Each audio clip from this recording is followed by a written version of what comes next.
Hey Dave, Hello can you hear everybody, me can you okay? hear me? This is Russ. Dave, can you hear all right? I can hear you. How you doing, Brandon? Not too bad, you? I'm going to, give me 1 second here. I just want to get the recording set up here. All right.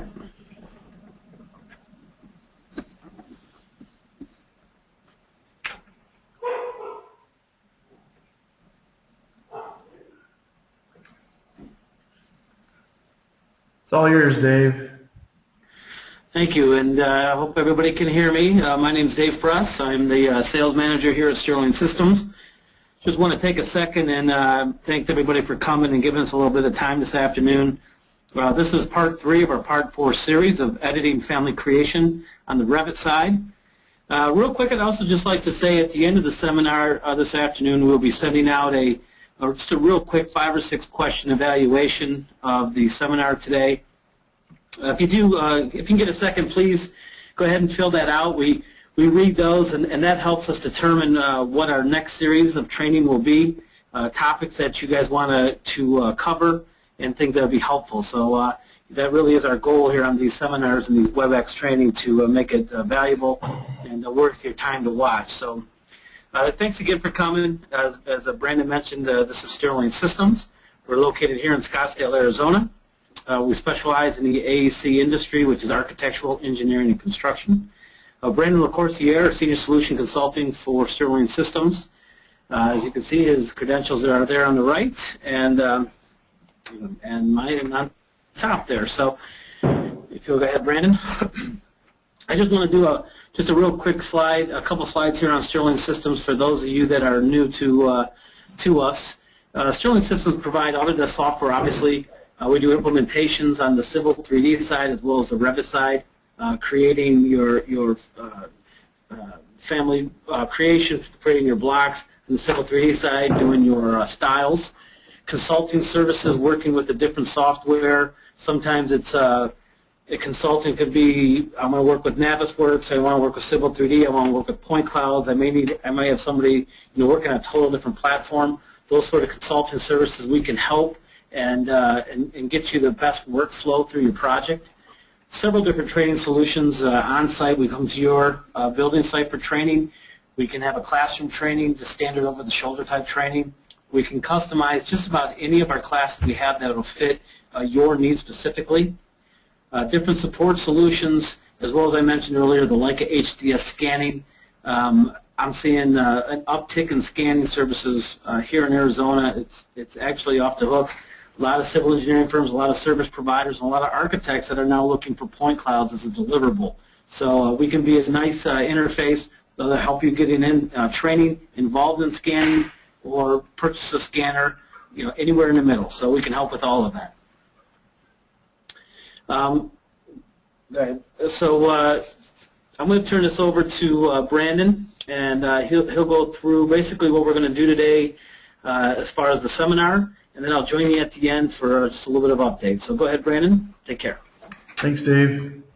I'm going to go ahead and just set a couple things up here real quick so we're all on the same page. A couple of things I wanted to point out to you guys, the first of which is you have a little questions board. A couple people have actually already taken advantage of that question board. If you have any questions, something doesn't seem to be sounding right, there's audio problems, whatever the case may be, don't hesitate to put a question over on the question board. I'll try to periodically take a look at it. If you have a question as I'm going, also go ahead and post that question over on the question board. There's going to be some stops that we take along the way as well, so we can go ahead and just look at those. For those of you guys that have been in the courses, the mini courses so far over the last couple of days, we've had 3. This is the 3rd. The first of which was an intro to Revit architecture. Last week was intro to family creation, and then today's is going to be intro to editing families. Basically, we're going to talk about a lot of what we covered in the family creation class. We're going to talk about Revit terminology. We're going to talk about how the user interface works a little bit. We're going to get into a little bit about how we edit masses, not so much the actual massing tools. We're going to talk about parametric modeling, so we're going to talk about kind of how parameters work a little bit more. We're going to talk about adjusting parametric constraints. We're going to talk about formulas, so how we can make formulas, edit formulas. We're going to spend a little bit of time with type properties, and we're going to spend a lot of time working with our shared parameters. For those of you guys that are not familiar with Revit, or if this is your first part of the intro classes, Revit is a BIM program. I'm sure many of you have heard the term BIM. But let's talk a little bit about what BIM is. BIM is made up of two components, the first of which is called bidirectional associativity, and the second of which is called parametric relationships. Now, when we talk about what BIM is and why it's sort of important, there's an idea or a concept that BIM is made up of three components, the first of which is building. That's actually the design phase that allows us to sort of develop a project model that can help our clients envision really what they're purchasing. The second is the information, and that's really the data that sits behind that building file. It's the information such as our floor plans, our construction documentation, schedules, all of that data that really makes a project. Finally, there's the modeling information, and that's really the digital description of our project. So it's what we a lot of times hand off to our clientele that allows them to analyze or review their structure. We're also able to utilize that modeled information to do things like, for instance, light load analysis or shadow studies, things of that nature. Now there's two components to any BIM program. The first of which is that a BIM program is really thought of as a parametric change engine. There's really only two BIM programs out there. There's Revit and there's ArchiCAD. They're really the two big players in the BIM industry. Revit sets itself a little bit apart due to these two features that it has built within it. The first is called bidirectional associativity. And this just ensures that changes are reflected throughout a project as they occur. So if we move a door on a floor plan, it's instantly updated in our sections and our elevations.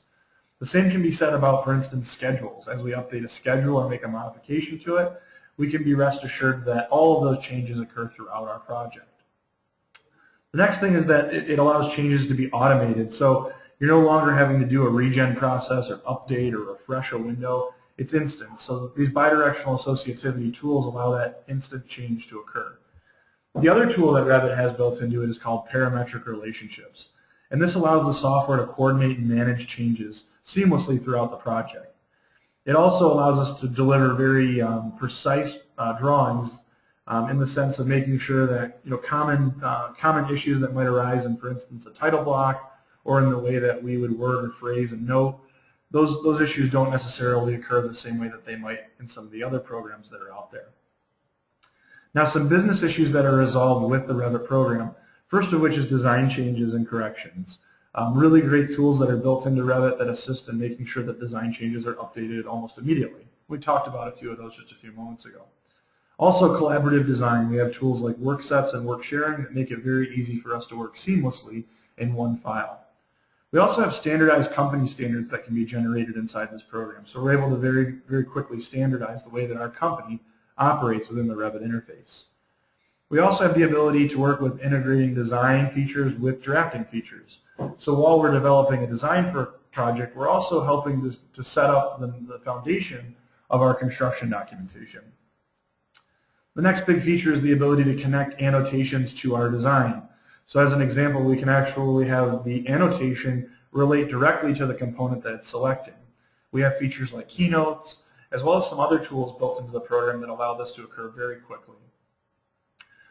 The other great feature within the BIM programs is that they allow for demands to be met on the new deliverable schedules that we're all getting nowadays. Constantly, clients are wanting documentation to be done quicker, faster, and cheaper. And I don't think that's a trend that's going to start heading in a different direction anytime soon. So the BIM software obviously allows us to meet some of those demands, maybe not faster, but at least in a much more productive manner. A lot of times I like to tell people that with BIM programs, it's not that they accomplish our jobs quicker, faster, easier. It's that they allow us to do our jobs in a much more productive working environment.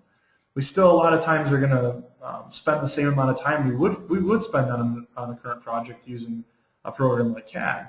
However, we're able to produce additional information that might not come along in a typical CAD working environment. Now, as we talk about sort of Sterling and what part we play in this whole system, Sterling Systems is obviously, as Dave said, a support center here in Scottsdale, Arizona. It's been providing services and support to many of your probably working partners or professionals in the area. We're actually offering a new service, and that is a one-year gold membership with every seat of software that you purchase. And what that means is you're going to get a certified Autodesk professional such as myself that you can have constant phone or email support ran through. In addition, we'll assist with virtual on-site support, where we'll actually WebEx into your computer and we'll go ahead and make either a demonstration or an alteration to an error message or a problem that you might be incurring as you work through the model. A thing that we're promoting right now is actually our upcoming event with Lynn Allen. For those of you guys that don't know who Lynn Allen is, she is very, very knowledgeable in all things related to Autodesk, not just AutoCAD. She's very, very well versed in all the parts and pieces that go into Autodesk and all the products that Autodesk has to offer. It's not very often that she comes to Scottsdale, so it'll be great to have her. We're very excited about the event, and we encourage you to not just bring yourself, but bring your staff. Get everyone you can involved with the event because there's lots to be learned. In addition to speaking with Lynn Allen, you'll also have breakout sessions with myself in our Revit breakout groups and Chad Studer, who's actually an expert in our Civil 3D suites. So some great sessions that we're going to have to talk about forums, talk about new tools that are coming out, talk about new techniques, tips and tricks. A lot of the things that have been covered in these seminars we're going to really delve into in this upcoming event on February 16th. You're able to register for this Lynn Allen event on our website. You also can register using a mail out that's going to be coming out shortly that I'm sure will hit all of your inboxes. So look forward to that. We're definitely excited about it. Obviously today is our January 16th Part 3 demonstration, but I just want to alert everyone to next Wednesday, January 25th. We have a top 10 tips and tricks session that we're going to be running, and that top 10 tips and tricks session is going to be at 2 p.m. We're going to cover everything from work sets to design options. You name it, we'll be going over it. So please feel free to attend that top 10 tips and tricks. We look forward to the presentation also. What we're going to do now is we're going to go ahead and pop into the Revit interface. For those of you guys that are unfamiliar with the Revit interface, across the top we have the ribbon bar, and our ribbon bar is where we're going to access all of our tools and features.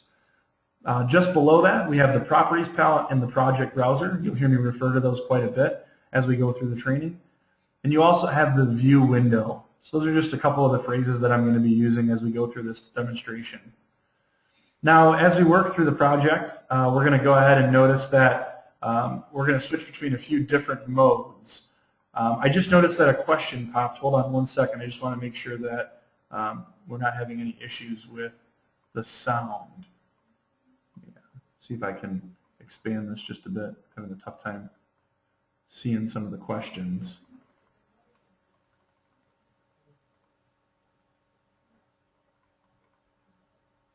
I'm sorry, I didn't realize the first slide was incorrect. This is the Editing Family Creations class. My apologies if the slide was out of date. My apologies.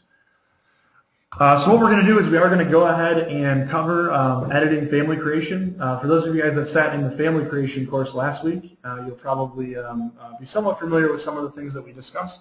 But we're going to really delve into how we edit existing content. For today's exercises, we're going to be using Autodesk Seek, which is actually found on our Insert tab of our ribbon.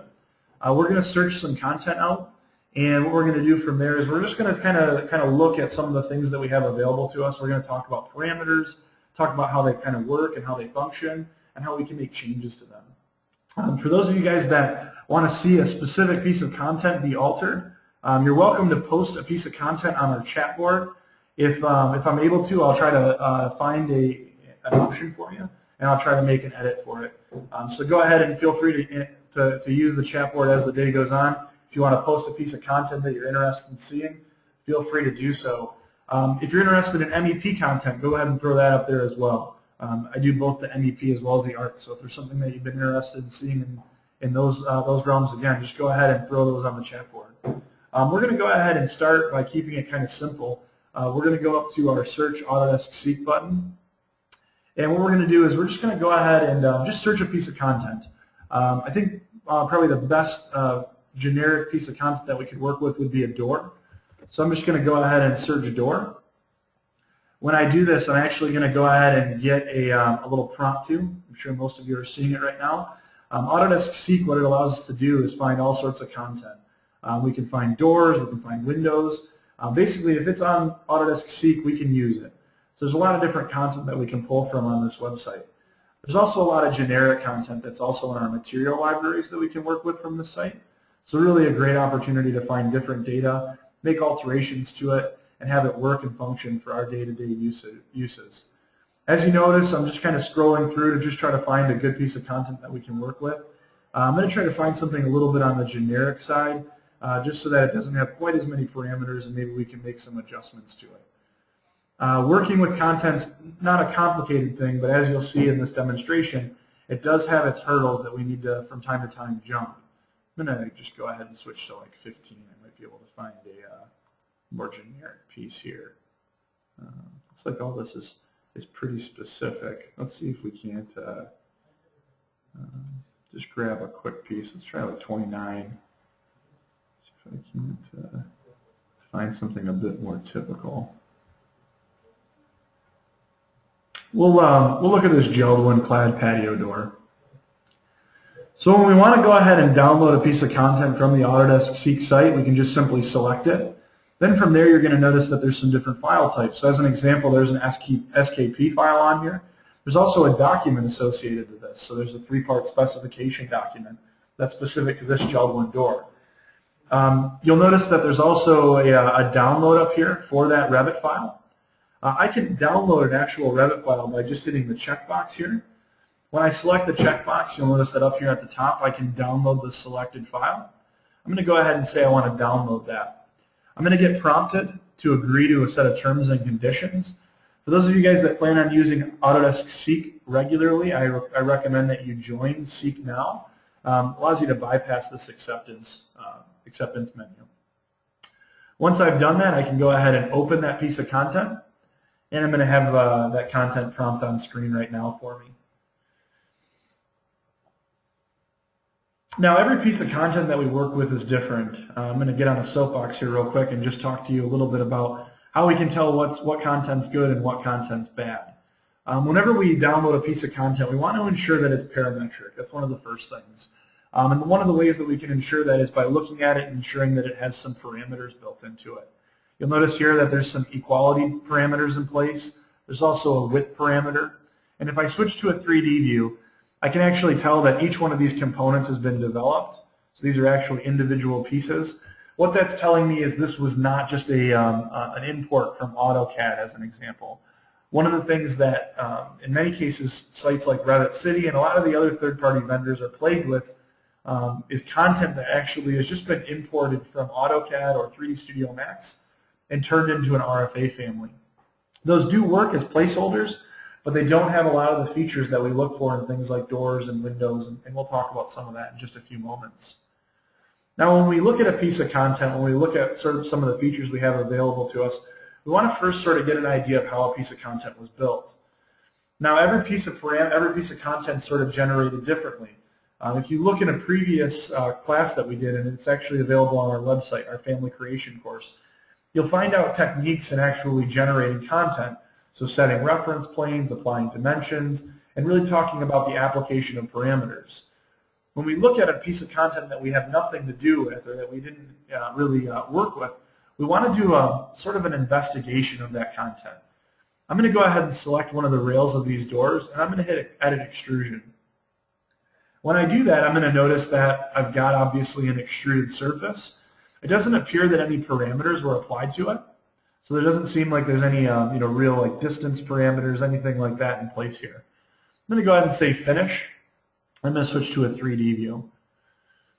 I want to ensure that this content works properly. So one of the things that I tell all of my people that sit through my training sessions, service sessions, whatever the case may be, you have to test your content. You have to check it and make sure it's going to work properly. I'm going to go into the properties of this door, and I'm just going to take a look at some of the features that they have in place here. Notice that they've got an option here for daylight opening width. You'll also notice they've got something in place here for the height.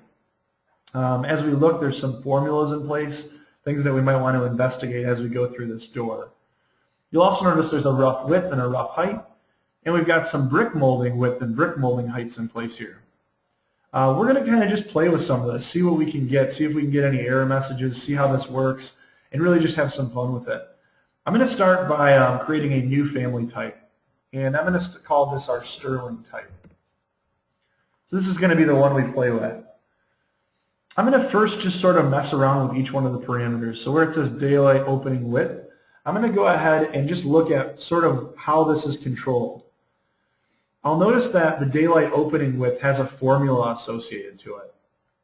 And it's telling me that this is set up based on the width of our door, and it subtracts 10 and 13/16 of an inch away from that. Let's go ahead and change that. Let's say that it only subtracts 6 inches. And let's say apply. Now when we do that, we'll notice that it didn't look like anything really changed on our project, which makes me a little bit nervous that maybe these parameters haven't been configured properly. Let's try that again. Let's say that the width needs to be -2 feet, and let's hit apply. Again, we're not seeing that these parameters are updating or changing. This is a really great indicator that some of these parameters haven't really been configured the way we might want. This is something that we see very common inside of various projects. If I go ahead and switch between types, you'll notice that some of these doors are actually changing, right? We're actually seeing some adjustments being made. So that does mean that this piece of content is parametric. We're just not quite sure to what extent it's parametric. These are really great investigations that you need to commonly have as you work with a project. You want to make sure that you're commonly looking at some of these different items and ensuring that, hey, these things are parametric, these things maybe are not parametric. I'm going to try something else. I'm going to try the brick molding width. I'm just going to try to make an adjustment. I'll go to my Sterling page. Let's try to adjust one more thing. Let's just see if we're getting any play in this. Again, I'm not seeing a lot of changes. So what that tells me is that, you know what, there's just not a lot of adaptations or applied parameters. Applied parameters are very important to the way that we operate in this program. And the reason that they're important is because we want to ensure that while we're making adaptations or while we're making changes, that all of these parameters are coordinating. Now, if we look at a good piece of content, what I'm going to do is I'm just going to go ahead and open up a little bit more detailed piece of content. I'm going to go to my Revit symbol up here in my upper left-hand corner. I'm going to go ahead and open up a family. I'm going to go to doors. And I'm going to just go with a single flush. So a bit more simple, right? Not a lot of data here. I'll look at it in 3D. Now if I look at the parameters here, I'll notice that I have information like, for instance, the thickness of the panel. I've got height data, I've got projected trim, projected interior, I've got trim width, I've got the width of the actual door. Got some great data on here. I'm going to guess that a lot of this works properly too. I'm going to again create a new type, and I'm going to call this type Sterling, and I'll say OK. Now with Sterling type created, I'm going to just try playing with this a little bit. Let's say I wanted the width to be 4 feet. I'm going to go ahead and set that and apply. Notice the width actually changes. I'll do the same with the height. Go ahead and say height 8 feet. Notice my height's actually changing. So these are great signs that this content is actually flexible. It's got some good parameters in place. Not a lot of parameters, but some good ones. This is a great piece for us to start with to begin developing a standardized door that we might want to work with in a given project. Now, doors are somewhat complicated. We're going to talk about some different aspects when we work with the door. We're going to modify this door to add some specialty parameters in it. What I'm going to do is I'm going to go ahead and switch to a front elevation. So I'm going to go ahead and switch to a front elevation. You'll notice in doing so that, again, I have some reference planes on my project. So there's a couple reference planes here that I can work with. You'll also notice that I've got what we call detail lines in place. I've got actually a line in place here that's actually controlling my elevation swing. What's interesting about this detail line is if I actually switch the type of door, you'll notice that that detail line coordinates. And the reason for that is because this detail line has actually been locked and aligned to various parameters in my project. Now let's say in an example we wanted to make this look somewhat similar to that Geldwin door we had worked with just a few moments ago. So as an example, let's say we wanted to make it a full light. I'm going to start by adding some generic parameters into this. And I need to add some reference planes prior to doing that. So I'm going to select a reference plane. I'll say create similar. And what I'm going to do is very quickly just go ahead and plop a couple reference planes in.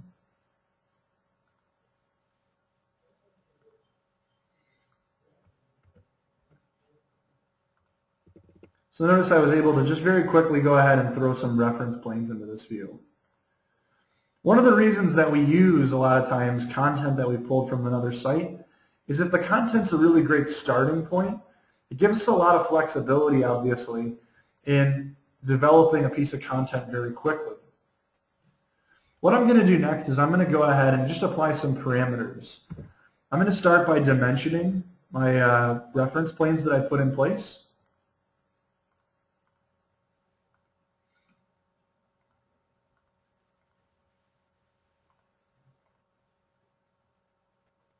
And once those dimensions are in place, I'm going to go ahead and apply some parameters. So I'm going to select my 4-inch. I'm going to go ahead and add a parameter, and I'm going to call this rail 1. Or I'll just call this the door rail.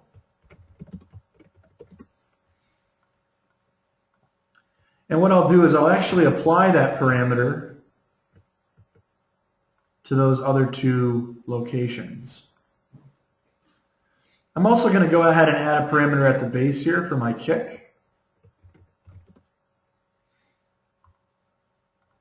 So now I've got some generic parameters in place. Now these are somewhat flexible. So as an example, if I go ahead and I change my door from a 30-inch to a 34, and I say OK, you'll notice that those rail parameters that I added as well as the kick parameter are maintained at the 4 inches that I specified a few moments ago. You'll notice though that the door actually did grow in height and width, which fortunately in this instance did not affect those rails. Next, what I'm going to do is I'm just going to go ahead and add a void into this.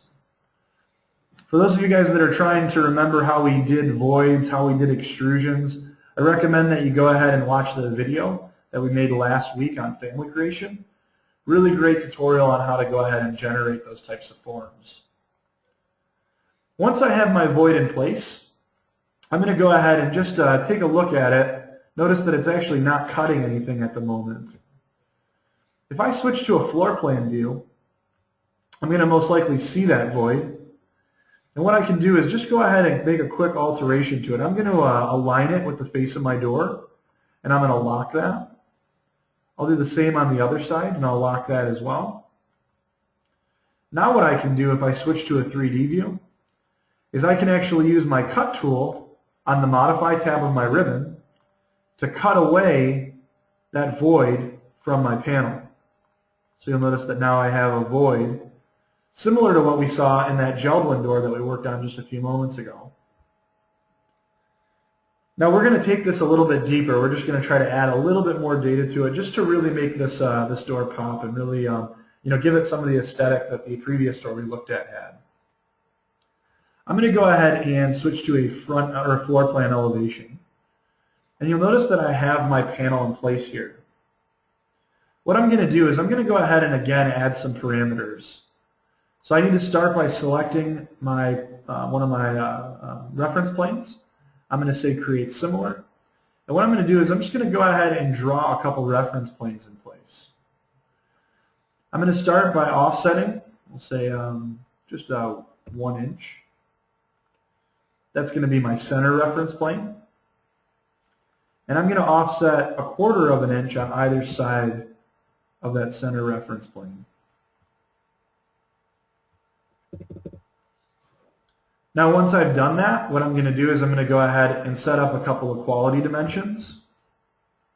And what these are going to do is they're going to keep all of my information centered inside this panel.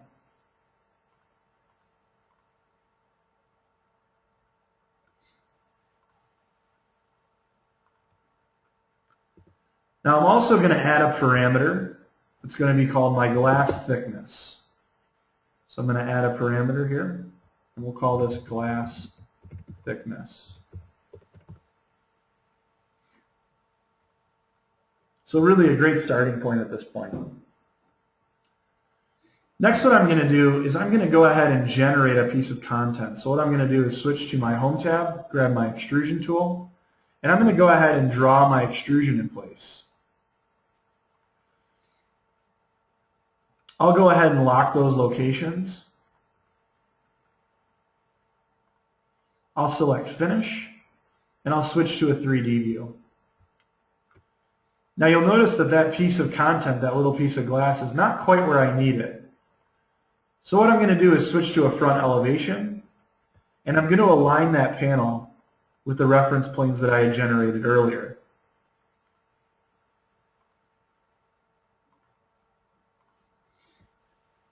Now if I switch to a 3D view, you'll notice that I now have a panel in place. And what's really great about this is as I go ahead and make alterations, so I'll switch to a 36 by 84, I'm going to notice that all of those entities grow accordingly. So similar to what we had done in our JELD-WIN door, we're now noticing that, hey, we've got all this other data in place. We were able to very quickly make a door similar to the JELD-WIN door we saw a few moments ago, but obviously do it with a far more parametric piece of content. Now let's keep going. Let's talk a little bit more about some other features that we could add to this door. I'm going to go ahead and switch to my floor plan view. Now this door is working kind of the way I want it to. We're seeing some good information. We're seeing things kind of come across the right way. A couple of things to keep in mind though.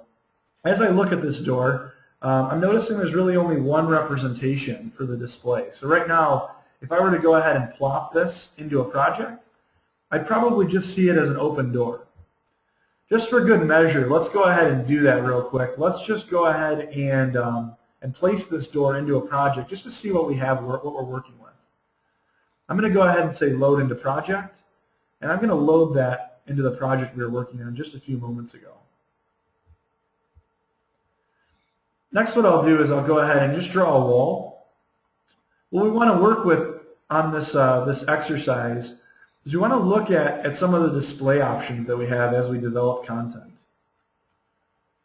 One of the things that you'll notice is that right now I've got kind of a general door. You're also probably noticing that that little piece of glass panel is actually showing through the view. Now there's a reason for that. I'm going to go ahead and delete this tag. I'm going to select my family, and I'm going to say Edit Family. You'll notice that if I select that piece of content and I go to Visibility Settings, that piece of content right now has some different information on screen that's not necessarily working the way I want it to. Currently, I have it checked, Win, Cut, and Plan, and RCP that it displays. I'm going to uncheck that, and I'll load this back into Project. Notice by doing that, it actually eliminates that panel out of my display. So our visibility settings allow us to adapt families even further. Let's go back into that family and just look at some other options that we have in adjusting this visibility. One of the things that we'll note in looking at this is that our door panel right now is just line work. Actually, if we select that door panel, you'll notice that these are just lines. Now the lines are actually representative of the door being fully open. Let's suppose that we wanted to have the door represented at maybe a 30 or a 45. There are plenty of ways for us to do this. One of the easiest ways is actually to create visibility parameters as opposed to making the panel actually move. In our advanced family creation class, we actually talk about how we can make parameters move, so how we can set an arbitrary door swing, such as 35 degrees or 36 degrees. In this course, what we're going to simply talk about is how we can create visibility parameters that allow us to do similar items. What I'm going to do is I'm going to select this door swing. I'm going to right-click, or I'm going to left-click while holding the Control key, and I'm going to select the lines that represent the door fully open. I'm then going to come over to my Properties palette where it says Visible. I'm going to hit this node box. And what this is going to do is it's going to allow me to add a parameter. So I'm going to go ahead and select Add a Parameter. Once I've done this, I'm going to go ahead and say 90 swing. I'm going to also make this an instance parameter, and what I'm going to do is go ahead and say OK. Now next what I'm going to do is I'm going to go ahead and generate a secondary swing. So on my Annotate tab, I'm going to grab my Symbolic Line tool. I'm going to go ahead and pick a point, and I am going to draw at the 45-degree mark a line that represents actually my door swing. I'm going to change that symbol from door projection to panel cut. And I'm also going to go ahead and make a quick adjustment. I'm going to add one more little piece to this. So I'll add a thickness to this. Let's say 2 inches. I'm going to draw just a couple more lines to close this secondary shape up.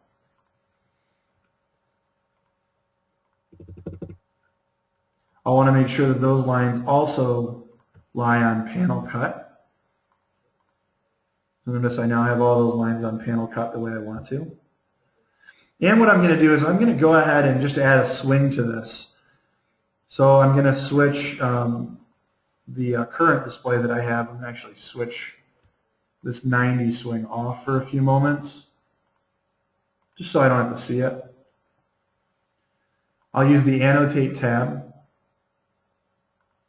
and I'll just add one more little swing here.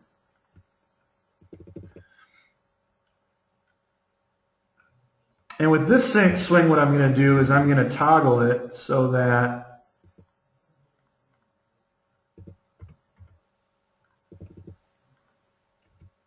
I'm only seeing really what I want to see. So I'm going to just move this around, pull this back, and I'm going to apply that same panel cut. Now, one of the things that we want to think about is that currently we don't have any parameters applied to this. So as an example, what I'm going to do is I'm just going to apply a couple quick parameters, such as panel thickness. So as my panel thickness adjusts, so will this parameter. I'm going to also think about information like panel length, or panel width, I should say.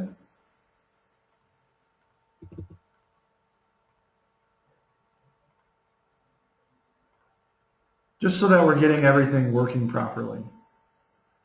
And from there, what I'm going to do is I'm actually going to go ahead and apply another visibility parameter to this.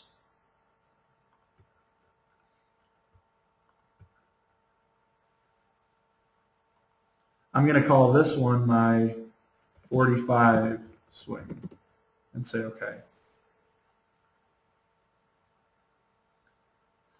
Now what's important to remember about this is that I made those swings actually instance parameters. So I wanted these to be instance parameters. And the reason I wanted these to be instance parameters is because I want to be able to change the swing based on which door I'm using.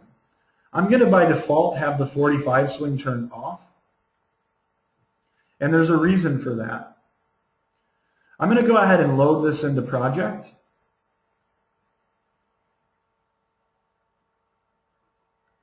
And what I'm going to do is then select the door that I have. Now in selecting the door, I'll notice that if I scroll down, that I have a couple of options. I could specify a 90 swing. I also could uncheck that and apply a 45 swing. Notice that just that easily I was able to toggle the way that this door read on screen. So if I wanted this to be a 45 degree, I could quickly specify that I want it to be a 45. Or if I wanted it to be a 90, I could quickly specify that it's a 90. One of the issues that a lot of people make is they actually make a door that's at a 45 and they call the family existing door. One of the things that I like to do in place of that is just have the door family be the door family. And then if you wanted to switch it to an existing, simply apply a visibility parameter such as the checkboxes here. And very quickly you'll notice that we can make that sort of a toggle adjustment.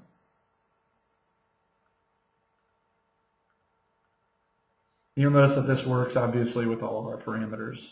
It's actually a really cool tool. The visibility parameters are great for these sorts of things, and they really make it easy for us to go ahead and make quick adjustments. I'm going to go ahead and check the chat board. If anybody's got a piece of content they want to see, please go ahead and post it. I'm going to move into a secondary piece here. We're going to talk briefly about shared parameters if anyone doesn't have an item to discuss. I'm not seeing, let me double check here. Wasn't seeing any content up here that anyone was interested in seeing. Make sure it didn't post on the question board. Nope. Nope. So we're just going to go ahead and move into just something else. We're just going to try something different now. What I'm going to do is I'm going to go ahead and select the R symbol up at the top. I'm going to say Open Family. And let's go ahead and take a look at, let's look at a lighting fixture. And I'll select, I think there's a cool pendant light in here. Yeah, we'll go ahead and grab the pendant light. We'll say Open. I've got this interesting pendant light in place. Lights are fantastic. For those of you guys that haven't had an opportunity to work with them, they're really powerful tools. I'm not going to go too deep into this one. I just want to kind of show you some of the cool functionality you have in adjusting a light fixture. One of the things that a lot of people like to play with is this little light source that you guys are seeing on screen. Hopefully you guys can kind of see that right there. A couple of things to think about when you look at a light source is that there's actually something called a light source definition. It's a really cool tool that's built into these parameters. What I'm going to do is I'm going to go ahead and select this, and I'm going to click the light source definition that I have. When we do this, we have different light source definitions that we can apply to a parameter. So as an example, you'll notice that we could submit a circle, we could have a point, a linear light, we can also do a large square rectangle. This is oftentimes used in our troffer lights. There's also distribution settings that we can play with, so how it actually appears. If it's spot, if we wanted to have it actually look at defined photometrics, a lot of different features that we have available to us in working with these tools. And you'll notice in doing so that it actually goes ahead and adjusts the actual light display. Another thing we'll notice that if we select these and look at their properties, that we actually have some features available to us in adjusting the display of our light fixture. So as an example, we can change, for instance, initial light intensities. We also can adjust the color intensity. So if we wanted the bulb to have more of a halogen type glow versus an incandescent, we can go in here and very quickly make those sorts of adaptations. For those of you guys that are working on renderings out of Revit architecture, this is a great place to edit the family to go ahead and make these sorts of adaptations. We can also add color filters if we wanted the light to have a specific color display. Again, just really great features built into working with these different items. I'm going to check the chat board again real quick just to make sure no one posted a piece of content that they might want to work with. Doesn't appear that we have anything. So I'm going to go ahead and open up another piece of content that's got some specialty items that we can work with. I'm going to go up to the open symbol, I'm going to go up to the Revit symbol. We're going to say open a family. Let's go ahead and take a look at profiles. Go ahead and look at some of the profiles we have. I'm going to go ahead and select just a standard baseboard. Just going to go ahead and open this. Profiles are really quite interesting. In adjusting them, we can do all sorts of things. We can create different baseboards, we can create different crown moldings, a lot of different cool things that we can do with a profile. One of the things that's interesting about profiles is a lot of times they don't have parameters or really anything that makes them specific to a change or an alteration. You'll also notice that a lot of times when you open up a profile family that you're not getting the reference planes in place. There's a reason for that. They've actually been turned off, and if you access visibility graphics and you browse to annotation categories, you'll oftentimes notice that dimensions and automatic sketch dimensions are turned off. Also, reference planes are turned off. And by simply turning those on, you'll really be exposed to all the parts and pieces that were used to create a profile.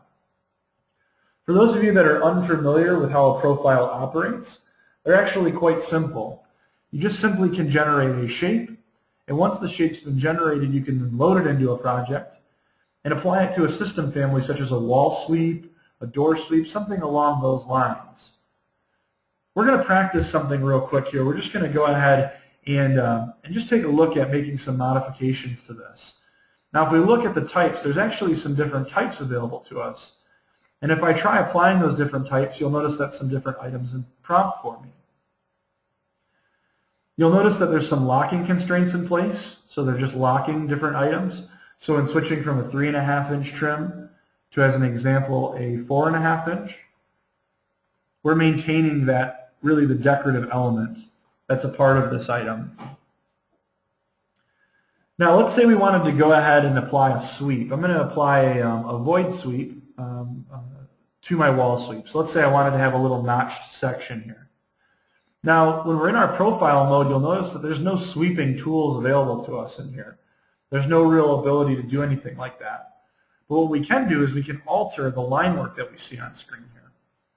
So as an example, what I'm going to do is I'm going to again apply some parameters in place.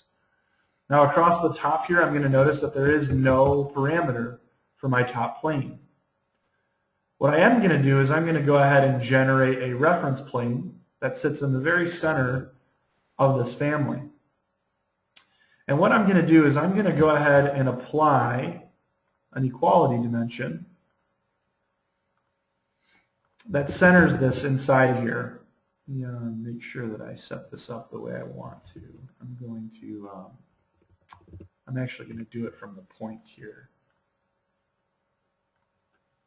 Do it from that point. It's not quite doing what I want. Let me try. I'll do this. I'll set a reference plane up at the top. Sometimes we'll get these kinds of messages. Not a big deal. You just need to kind of know how to work with them. One of the reasons I was getting that message is I was really trying to apply to line work that was already in place. Really don't want to do that in this instance. So what I'm going to do is I'm going to apply a dimension to these parameters that I have in place here. And I'll again say this top parameter is restricted by the height. Next, what I'll do is I'll apply an equality dimension that also works with the height, but gives me a center point to work off of. Next, what I'm going to do is I'm just going to apply another parameter. I'm going to create similar, draw a reference plane in place. So I'm just drawing a couple quick reference planes. And I'm going to dimension these using equality parameters again. Equality parameters are very important for ensuring that our content sits center really in the location that we want it. I make sure that these are actually centered up before I start. Looks like I'm a little off here. Again, I'll just apply a equals parameter. And I'll also provide an overall, so ½ inch. And I'm going to apply a parameter to this ½ inch. And this is going to be called my reveal.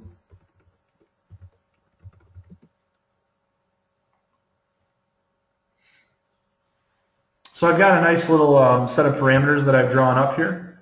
If you're having a little trouble seeing this on screen, I'll just toggle the display. I'll switch to like a ½ inch, or I'm sorry, 6-inch display, just so it's a little bit cleaner on screen. Next, what I'm going to do is I'm just going to apply a center parameter in here. So I'm just going to go ahead and draw one more line in place. And I'll again dimension from my outside of face. And I'll apply that EQ parameter. So I've got a nice center.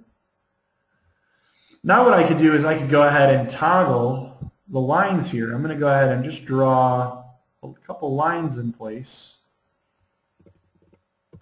And I'll remove a little section of line here so I have a little notch in my baseboard.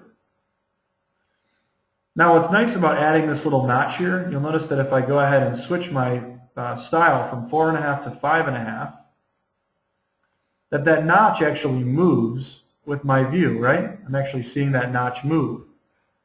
What I'm going to do is I'm going to go ahead and load this into a project. And I'm going to switch to a 3D view.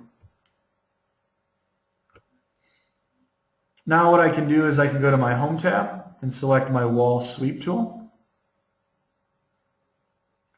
You'll notice that right now all I have for my wall sweep is this little cornice, right? That's the only thing I really have in place. What I'm going to do is select that, and I'm going to go ahead and say Edit Type. I'm going to duplicate this profile, and I'll change this to baseboard, and say OK. Then I'll simply go ahead and load that modified profile. Sorry, hold on. Prompting here. Load that modified profile in and say OK. And you'll notice that I'll see that notch in my profile. If I wanted to, I could very quickly go ahead and edit the type and change it to a 5.5. Notice it grows, and that little profile reveal that I've added also grows along with it. I'm going to go ahead and look at my chat board one more time here. And it doesn't look like anyone's posted any families they want to see. I'm going to let profiles carry us into another system family discussion. System families are fairly important when we talk about the Revit architecture program. System families make up several very important components. We have things like walls, a lot of times our roofs, our floors, our ceiling systems. All of these are what we call system families. And the reason we call them system families is because they're created and edited natively in the user interface. We're going to very quickly talk about walls. We're going to do a walls discussion real quick. I'm going to go ahead and select my wall tool. And I'm going to just go ahead and draw a couple of different wall types. I'm going to start with a basic wall type. I'm then going to go ahead and talk about a compound wall type. Flip that around just so we can see it a bit better. Change to a realistic mode too. That will do shaded. I'm also going to go ahead and use what's called a stacked wall.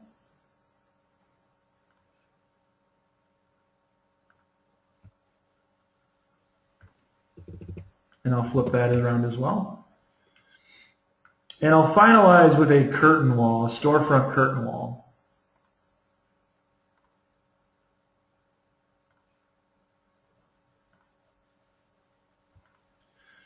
So each one of these families, each one of these walls that we see is actually its own system family. And there's different parts and pieces that are made up inside of each one of these system families. What we can talk about when we edit a system family is really the structure of these walls. Now our first two walls, the one I'm selecting right now, our basic wall, and our compound wall, are actually largely the same. They're really built off the same concept, and they really can be generated to really display the way either of them are seen on screen right now. We also have what's called a stacked wall, and a stacked wall is actually sort of the manufacturing of two compound walls together. We'll do one of those in just a few moments as well. Finally, we have what's called a curtain wall, and a curtain wall is made up of a couple of different components, first of which is called a grid system, and the second is a panel system. So we'll talk about that here in just a few moments as well. The first of which obviously is the basic wall. And what I'm going to do is I'm going to take this simple basic wall that we see right here, and I'm going to make it look somewhat similar to the compound wall on screen. I'm going to go ahead and select my Edit Type button, and I'm going to start by duplicating this. We're going to call this our Sterling wall. Now when we look at the properties of our Sterling wall, we'll notice that there's a couple different items that we can edit. We can edit the wrap, the function, we can even change the course display settings. We also have this little button here called Structure that we can hit Edit for. Now when we look at our wall, we will see a couple of things. The first of which is an exterior side of this wall and an interior side of this wall. In addition to looking at that, we also have a preview window which allows us to see the wall as we generate it. And we can view this in both plan as well as in section. Now as we look right now, you'll notice that there's a couple of items. There's a core boundary for this wall, and then there's a material that rests within that core boundary. What I'm going to do is just go ahead and add some additional materials. I'm going to do that by hitting the Insert button a couple of times. And what I'm able to do is move those materials on either side of my core boundary as I feel is necessary. Now when we look at a material that we're applying to the wall, the first thing that we'll find is the function. And when we look in the function, we have a couple of items. The first of which is structure. One of the things to think about when you're talking about the function of a wall is that these priority numbers actually have implications in the way that our systems are set up. As an example, structure most commonly wants to rest between the core boundary lines.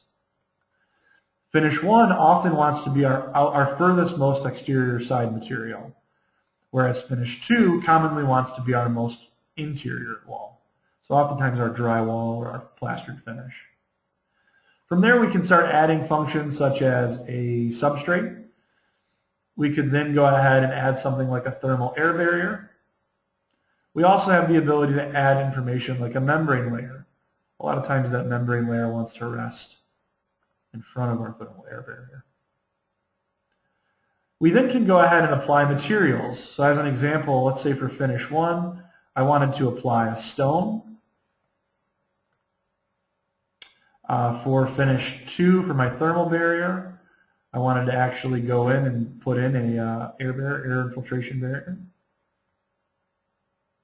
For my membrane layer, I could actually go find towards the bottom, we actually have a vapor moisture barrier option.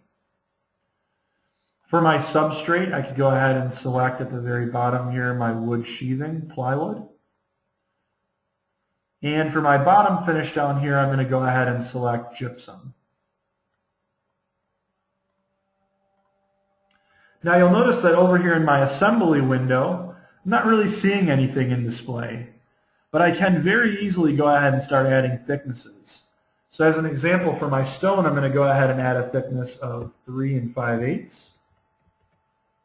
Make sure we add a 0 on the front end of this. Notice that now it populates with a thickness over here. For my air barrier, I'm going to go ahead and add, we'll say 5/8 of an inch. For my vapor moisture barrier, I don't need to add a thickness. And for my substrate, what I'm going to do is I'm going to go ahead and add 3/4 of an inch. For my gypsum wallboard, I'm going to go ahead and add 5/8 of an inch. And if I zoom over here on the window, you'll notice that all of those items went ahead and added in for me. You'll notice a couple of things at the very top. We'll see that we have the total thickness of our wall. We also have a sample height shown. I'm going to go ahead and say OK, OK. And let's take a look at the wall we've generated. So really at this point, not anything special, right? We just noticed the wall's thicker. If I switch to a floor plan view, and I switch my display to fine, we'll notice that the thicknesses are a bit different, right? We're noticing that the Sterling wall's got some material applied to it, a couple of items in place. But if we rotate back to our 3D view, you'll notice that our Sterling wall is missing the separation of materials, so we're not seeing that CMU display below. We're also not seeing any of these reveals. Let's go ahead and do that. Let's go ahead and add those. Let's talk about how we do that. I'm going to again go into the structure of my wall type. We're going to talk about how we go ahead and add these materials. I'm going to start by inserting another finish at the top. And with this finish, I'm going to again say that it is a finish 1. I'm going to set up a by category, and I'm going to say the material for this is masonry, concrete unit masonry. I am not going to apply a thickness right now. I'm not applying a thickness to this right now. And there's a perfectly good reason for that, and we'll talk about that in just a few moments. What I'm going to do next is I'm going to go ahead and just zoom into my wall a bit. If we looked at that basic wall that we had that had CMU on the bottom and brick on top, we know that it split the material at some point on our actual wall. What I'm going to do is I'm going to go ahead and select the split region tool, which is located right here on my window. And I'm actually going to pick a point somewhere on my wall that I want to split. You'll notice when I do that I get a little line that prompts here. And I'm able to select that line and change its location. A quick tip for everyone. Never hit escape when you're in this window. If you hit escape, it's going to kick you out of the structure window, and it won't save any of the work you did.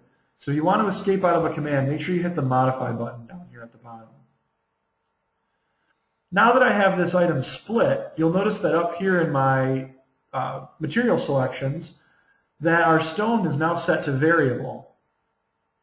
What I'm going to do is I'm going to go ahead and pick my masonry material, my masonry concrete material. I'm going to come down to the bottom window, and I'm going to select the tool that says Assign Layers. And then from there, what I'm going to do is I'm going to actually go ahead and pick that bottom space. You'll notice in doing that, what it actually does is it applies that concrete unit masonry at the bottom half of my wall. One issue with this is that it doesn't allow me to toggle the thickness.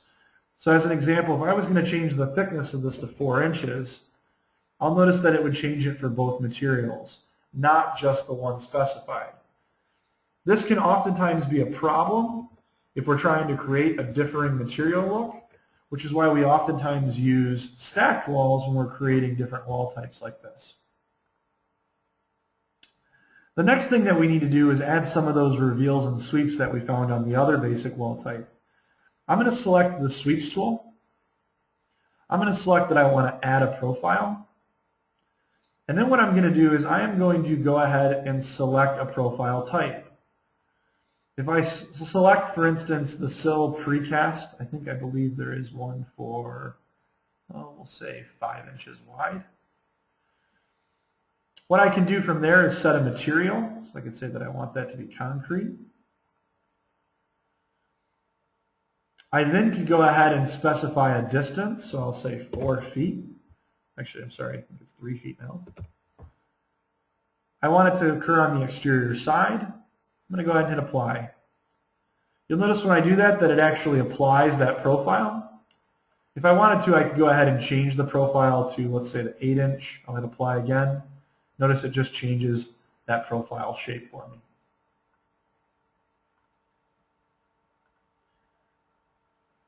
I'm going to zoom out just a bit on this wall, and I'm going to go ahead and add another profile.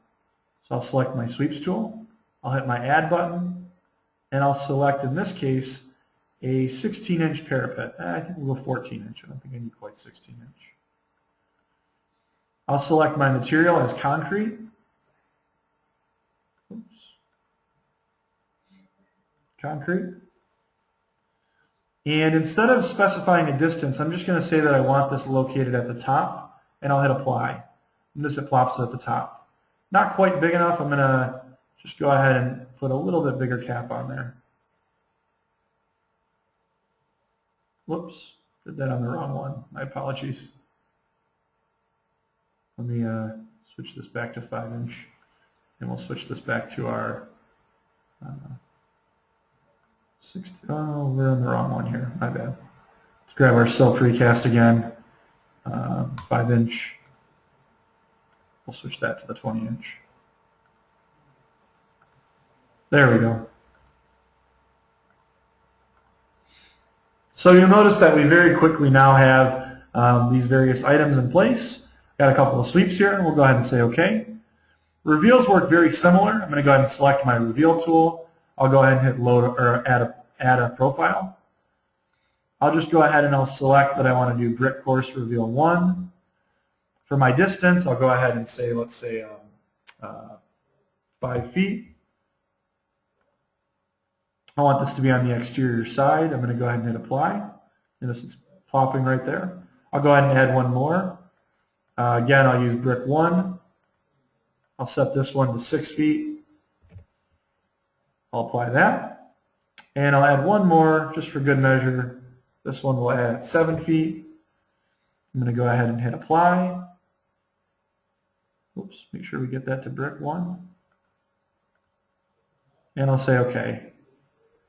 Now if I wrap up by saying OK one more time and OK to finish, you'll notice that very quickly I was able to develop a wall that looks somewhat similar to that original wall that we had done. And if you remember, we created this wall using a simple basic wall type. We just did a very, very simple generic 8-inch wall type. So that very simplistic generic 8-inch wall type that we generated developed this very complicated wall that we're seeing on screen. I'm going to go into this wall one more time. I want to show you guys one more feature that's available to us that a lot of times goes unrecognized. I'm going to go to Edit Type. I'm going to go ahead and Edit Structure. And then I'm going to go ahead and look at one of my materials. I'm going to zoom in here just a bit. I'm going to select, for instance, the top of my gypsum. You'll notice that when I select that little top, I get a lock button. I'm going to go ahead and unlock that top material. I'm going to, from there, say OK. OK again. And I am going to create a section through my wall type. Just go ahead and build a quick section through here.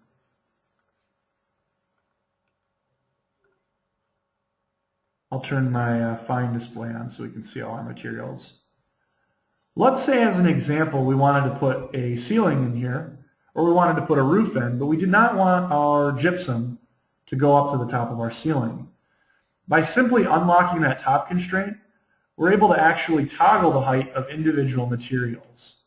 So you'll notice that I was able to very quickly go ahead and pull my gypsum down. Now this has some implications about what the back half of this material is.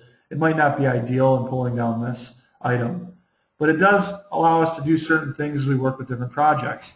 Another great instance of this is if you go ahead and develop a wall type that has tile that is based onto a gypsum or a blue board, whatever the case may be. A lot of times we might want to pull that tile height down and have our gypsum sit above. So one of the great features we have is to be able to pull these different materials up and down to get the information displayed the way we want on screen. Now one other little feature that I want to talk about briefly in going through how this all works is our stacked walls. So we'll talk about stacked walls here real quick. Stacked walls are actually fairly easy to use. I'm going to go ahead and select my stacked wall tool. I'll say edit type. And I'll again look at the structure of this wall. Now unlike in our previous, we're not actually applying materials or anything like that to get this to work the way we want it to. In fact, what we're doing in these views is we're actually just selecting wall types that we've created from our basic tools and applying them on screen. So as an example, if I wanted to select exterior CMU insulated, you'll notice that it'll actually substitute that wall type for me. These are really great features that we have available to us in developing various wall types. And we talk about this quite a bit in our advanced advanced Revit architecture course. We get into the specifics on how we can build, create, and generate various wall types. Now the other item that we cover very heavily in our advanced class is curtain wall creation. Now when I look at the curtain wall that I have on screen right here, this is what we call a storefront. And if you remember in my discussion a few moments ago, oftentimes curtain walls are made up of a couple of components. On screen right now what you're seeing is some glass panels with some mullions in place. This is by no means the limiting factor in how we can set up a curtain wall. What I'm going to do is I'm going to go to the Home tab and I'm going to select my wall tool again. This time I'm going to go ahead and select that I want to draw curtain wall 1, which for us is just a sheet of glass, just a blank sheet of glass. Now similar to the storefront that we see here, we have one large panel that we can work with. We do not at the moment have any grid lines in place. On our Home tab I have a tool here called Curtain Grid, and what I'm able to do is very quickly go ahead and place grids on our project. Now a grid can actually host a mullion. So as an example I could select my mullion tool and I can very quickly apply mullions. Now I don't have to apply mullions, and for that matter I don't have to use standardized grid lines. If you remember a few moments ago we did that stacked wall, and our stacked wall, similar to our previous wall, has sort of some varying wall thicknesses. Curtain walls can actually be used to generate walls very similar to the stacked wall we saw a few moments ago. What I'm going to do is I'm going to use my curtain grid tool and I'm going to go ahead and apply a grid line. From there what I'm going to do is I am going to tab to the panel. Once I have the panel selected, I'm going to go to my type properties and I'm going to scroll through all the panel options I have. Now you'll also notice that I can substitute a glass panel for a wall type. So if I wanted to, I could go ahead and specify that I want my exterior CMU insulated on a metal stud as my wall type. I also have the ability to select that wall type and jog how it's drawn. So I'll say finish face exterior. I'll do the same at the top plane. Notice I can tab to that curtain wall, and I can substitute that for a specific wall type. We'll do brick on metal stud. And I'll again say finish face exterior.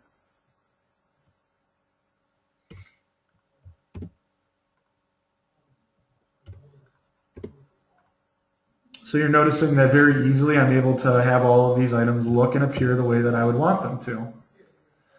So these are some really cool unknowns that a lot of people are unfamiliar with in working with curtain walls. Some other things that people are unfamiliar with in working with curtain walls is the adaptations that can be made to these panels. So as an example, let's just have a little bit of fun with one of these panels. What I'm going to do is I'm going to go ahead and again draw my wall type, curtain wall 1. And from there what I'm going to do is I'm going to go ahead and draw my curtain grid tool and just add a couple curtain grids. I'm then going to tab to one of these panels, go up to my system panel, and select storefront for the wall or for the panel type. Once I have the panel substituted for storefront, what I'm going to do is I'm actually going to go ahead and just change some of the angles so these don't look so stale.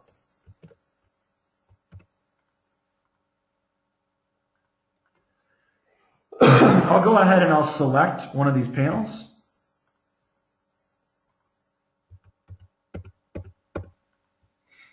And I'll scroll down and I'll adjust the angle.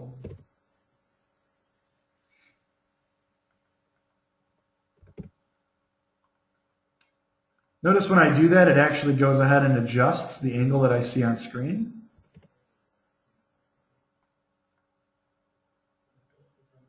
So I'm able to very quickly go ahead and add some arbitrary numbers in here just to get these all to look a little different, right?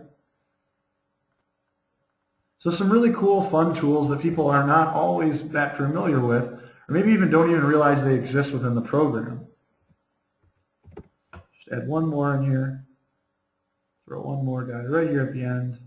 We'll say 60 and 120. Oh, sorry, can't go over 90. We'll say 85. So I was able to do something kind of cool, sort of interesting, a little different, something we're not commonly used to seeing in these. Now, this is by no means the final discussion that we talk about with system families. In our advanced Revit architecture course, not only do we talk about wall systems, we also talk about how we can generate different railing types and different stair families, which are also very complicated system families. In working with the program, there's a lot of different features that we obviously can't get into when we talk about a 1.5-hour webinar. But I hope that in this presentation you guys were able to get a feel for some of the different opportunities that we have in working with the program, experience some of the different features that we have in working with system families, along with working with modifying doors, modifying different content, such as profiles and things of that nature. I want to really quick go ahead and redirect everyone back to our PowerPoint. Again, don't want to go from there, we'll go from the end here. I want to remind everyone that we have an upcoming event with Lynn Allen. Again, that's on February 16th. Look for a mailer for that. Also, if you want to get early acceptance into the event, because this thing fills up fast, please go to our website. You can log in onto our website and register the event. There's no limit to how many people you bring on staff. We have several firms that are bringing multiple people on staff to get the full effect of not just Lynn Allen's presentation, but also our live forums where we're going to actually do a round circle and discuss individual items regarding the Revit interface, answer questions, talk about concerns that you might have with the program, and also just interface with colleagues, see how people are using the program, see what their forecast is, and using it moving forward, and also just to really network and discuss possibly how we can take the VIM program, or the VIM interface, really to the next level here in Arizona. Again, my name is Brandon LaCourciere. I am a Senior Solution Consultant here at Sterling Systems. I apologize for my lengthy email address, but my last name is pretty long. If you need to, go ahead and write that down. I am available at any time at that email address. You can also contact us here in the office, 1-480-629-8131, or reach us on the web at sterlingsystemsusa.com. If you have any questions regarding your account, please don't hesitate to give our Vice President of Sales, Dave Press, a phone call. Again, I really appreciate this opportunity to present to you guys. I look forward to speaking with each and every one of you at the upcoming Lynn Allen event and seeing you here at our Wednesday, January 25th Top 10 Tips and Tricks presentation. Thank you very much for your attendance, and I really appreciate you guys being here. Thank you.